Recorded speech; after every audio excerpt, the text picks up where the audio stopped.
Hi అండి. Welcome to king crack mum YouTube channel. ఈరోజు government యొక్క లేటెస్ట్ అప్డేట్ ఏంటో తెలుసుకునే ప్రయత్నం చేద్దాము. పీఎం కిసాన్ సంబంధించి అమౌంట్ అయితే రిలీజ్ డేట్ అనేది రావడం జరిగిందండి. అయితే ఈ అమౌంట్ రిలీజ్ డేట్ ఎప్పుడు, ఈ యొక్క పేమెంట్ స్టేటస్ ఏ రకంగా తెలుసుకోవాలో ఈ వీడియోలో మనం తెలుసుకునే ప్రయత్నం చేద్దాము. మన ఛానల్ని చాలా మంది చూస్తున్నారండి, కానీ సబ్స్క్రైబ్ చేసుకోవట్లేదు. సో దయచేసి ఛానల్ అయితే సబ్స్క్రైబ్ చేసుకోండి. పక్కన బెల్ ఐకాన్ అయితే క్లిక్ చేస్తే మన ఛానల్లో వచ్చే వీడియోస్ యొక్క అప్డేట్స్ ఎప్పటికప్పుడు రావడం జరుగుతుంది. ఈ వీడియో కనుక మీకు నచ్చినట్లయితే లైక్ చేయండి. మీరు ఎక్కడి నుంచి వీడియో చూస్తున్నారో కింద కామెంట్ సెక్షన్లో కామెంట్ చేయడం అయితే మర్చిపోకండి. ఫార్మర్ రిజిస్ట్రీకి సంబంధించి అంటే పీఎం కిసాన్ కానీ, అన్నదాత సుఖీభావ కానీ, రైతు భరోసా కానివ్వండి, ఇలాంటి అమౌంట్లు పడాలంటే ఫార్మర్ రిజిస్టర్ అనేది కంపల్సరీ. దానికి సంబంధించిన వీడియోస్ 2 మన ఛానల్లో అప్డేట్ చేస్తున్నానండి. దయచేసి ఆ వీడియోస్ చూడండి. ఆ వీడియోస్ యొక్క లింక్ కింద డిస్క్రిప్షన్లో కూడా ఇస్తాను. ఆ వీడియోస్ చూస్తే మీకు ఏ రకంగా ఫార్మర్ రిజిస్టర్ చేసుకోవాలి, దానికి సంబంధించిన పూర్తి సమాచారం అయితే తెలుస్తుంది.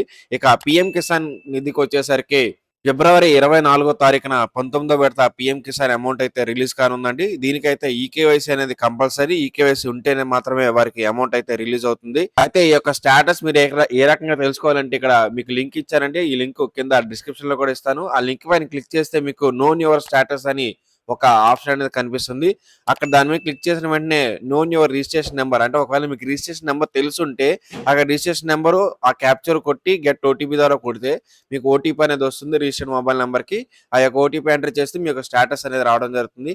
లేదు మీకు రిజిస్ట్రేషన్ నెంబర్ తెలియదు అనుకోండి, నోన్ యువర్ రిజిస్ట్రేషన్ నెంబర్ అని క్లిక్ చేసిన వెంటనే మీకు ఇక్కడ మొబైల్ నెంబర్ ద్వారా కానీ, ఆధార్ నెంబర్ ద్వారా కానీ మీ యొక్క స్టేటస్ తెలుసుకునే అవకాశం ఉంటుంది. ఇక్కడ ఆధార్ నెంబర్ ఎంటర్ చేసి క్యాప్చర్ ఎంటర్ చేస్తే మీ యొక్క మొబైల్‌కి ఒక ఓటీపీ రావడం జరుగుతుంది. ఆ ఓటీపీ వచ్చిన తర్వాత ఓటీపీ ఎంటర్ చేస్తే మీకు రిజిస్ట్రేషన్ నెంబర్ అనేది రావడం జరుగుతుంది. అప్పుడు మీ యొక్క రిజిస్ట్రేషన్ నెంబర్ ఎంటర్ చేసి, క్యాప్చర్ ఎంటర్ చేసి మీ యొక్క స్టేటస్ అనేది మీరు ఈజీగా తెలుసుకోవచ్చు. ఈ రకంగా వస్తుందండి. మీకు ఒకవేళ ఈకేవైసీ అయ్యుంటే ఈకేవైసీ అయిపోయింది అని చెప్పేసి మీ యొక్క స్టేటస్ అనేది వస్తుంది. ఒకవేళ కొంతమందికి ఈకేవైసీ కాలేదనుకోండి, మీకు ఈకేవైసీ కాలేదు, సో కంప్లీట్ ఈకేవైసీ అని చెప్పేసి వస్తుంది. ఇలా ఈకేవైసీ అయిన వాళ్ళకి అమౌంట్ అనేది రిలీజ్ అవుతుంది. ఈకేవైసీ కావాలంటే ఇక్కడ సేమ్ అదే పేజ్‌లో మీకు ఏదైతే లింక్ ఇచ్చానో అదే పేజ్‌లో ఇక్కడ ఈకేవైసీ అనే ఆప్షన్ ఉంటుందండి.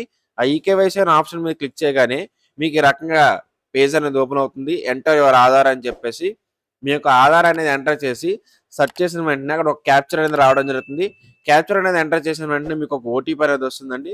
ఆ ఓటీపీ అనేది అక్కడ ఎంటర్ చేసిన వెంటనే మీకు ఈకేవైసీ అనేది కంప్లీట్ అవ్వడం జరుగుతుంది. ఇలా ఈకేవైసీ అయిన వాళ్ళకి మాత్రమే అమౌంట్ అయితే రిలీజ్ అవుతుంది. మనకి ఫార్మర్ రిజిస్ట్రీకి సంబంధించిన 2 వీడియోస్ మాత్రం చూడడం మర్చిపోకండి. ఇదండి ఈరోజు వీడియో. ఈ వీడియో కనుక మీకు నచ్చినట్టయితే లైక్ చేయండి. మీ ఫ్రెండ్స్ అందరికీ ఈ వీడియో షేర్ చేయండి. మీకు ఎలాంటి డౌట్స్ ఉన్నా సరే కింద కామెంట్ సెక్షన్‌లో కామెంట్ చేయండి. మన ఛానల్ అయితే సబ్స్క్రైబ్ చేసుకోవడం మాత్రం మర్చిపోకండి. Thank you for watching.